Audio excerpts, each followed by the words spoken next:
afternoon and welcome to Pakistan Today from our Islamabad studio. I'm Chris Taylor. The United States says the cessation of hostilities between Israel and Lebanon will now be extended by another 45 days following what officials described as productive negotiations over the past 2 days. State Department spokesman Tommy Pigott announced that political talks between the two sides will resume on June 2nd and 3rd, while a separate security dialogue involving military delegations will begin at the Pentagon on May 29th. Washington says the objective is to advance lasting peace, mutual recognition of sovereignty, and stronger security arrangements along the shared border. The latest diplomatic effort comes amid broader international concern over regional instability in the Middle East. In another diplomatic development, a NATO ally has softened its criticism of recent American military action in Iran after what officials called a constructive phone conversation with President Donald Trump.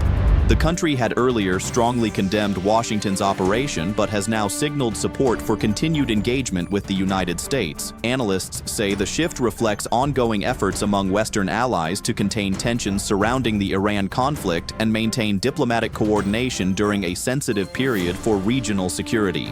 Meanwhile, Iran's supreme leader Ayatollah Mojtaba Khamenei says Tehran's recent resistance has strengthened the country and prepared it for any future confrontation with the United States. Iranian Foreign Minister Abbas Araghchi has also confirmed that discussions over Iran's enriched uranium stockpile have effectively stalled, saying negotiations with Washington are currently at a deadlock. At the same time, Iran continues to strengthen regional cooperation, with President Masoud Pezeshkian reaffirming ties with Iraq. Pakistan has also confirmed the safe repatriation of 11 Pakistani nationals and 20 Iranian citizens from vessels seized earlier by U.S. forces. Turning to Pakistan's economy, the International Monetary Fund has proposed a federal revenue target of 17.1 trillion rupees for the next fiscal year. The IMF has also recommended 430 billion rupees in additional budgetary measures, along with an 18% increase in petroleum levy targets. Provinces have been asked to generate additional revenue as the lender projects Pakistan's economic growth at 3.5% and average inflation at 8.4% during the 2026-27 fiscal year.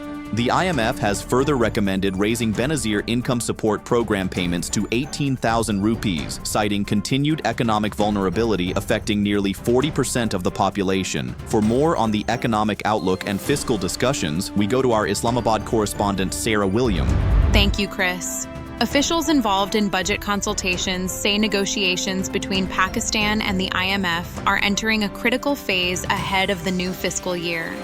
Economic planners are focusing on balancing revenue generation with inflation concerns as the government prepares its final budget proposals. Sources indicate discussions are also underway regarding provincial contributions and development spending priorities. Economists warn that while reforms may improve long-term stability, higher levies and taxation measures could place additional pressure on consumers in the short term. Back to you, Chris. Thank you, Sarah, for that report. In relief for consumers, Pakistan's federal government has reduced petrol and diesel prices by 5 rupees per liter, with immediate effect from May 16th. Petrol will now sell at 409 rupees and 78 paisas per liter, while high-speed diesel has been fixed at 409 rupees and 58 paisas. Officials say the reduction follows weekly pricing adjustments after recent regional tensions linked to the Iran conflict disrupted global fuel markets and shipping activity through the Strait of Hormuz. The government says the move is intended to provide relief amid ongoing economic pressures. In Balochistan, the provincial government has launched the People's Air Ambulance Service aimed at improving emergency healthcare access in remote regions. Pakistan People's Party chairman Bilawal Bhutto Zardari inaugurated the service in Quetta, describing it as a major step toward expanding medical assistance for underserved communities. The aircraft is equipped with modern medical facilities, including oxygen support systems, patient monitoring equipment, and a specialized incubator for newborn emergencies. And finally, the Punjab government has extended market operating hours ahead of Eid al-Adha, allowing businesses to remain open until 10 p.m. through June 1st.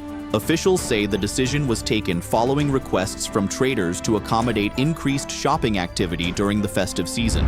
A formal notification has been issued by the provincial chief secretary, with authorities expecting higher commercial activity across major cities in the coming days. That's all for now. You're watching Pakistan Today. I'm Chris Taylor.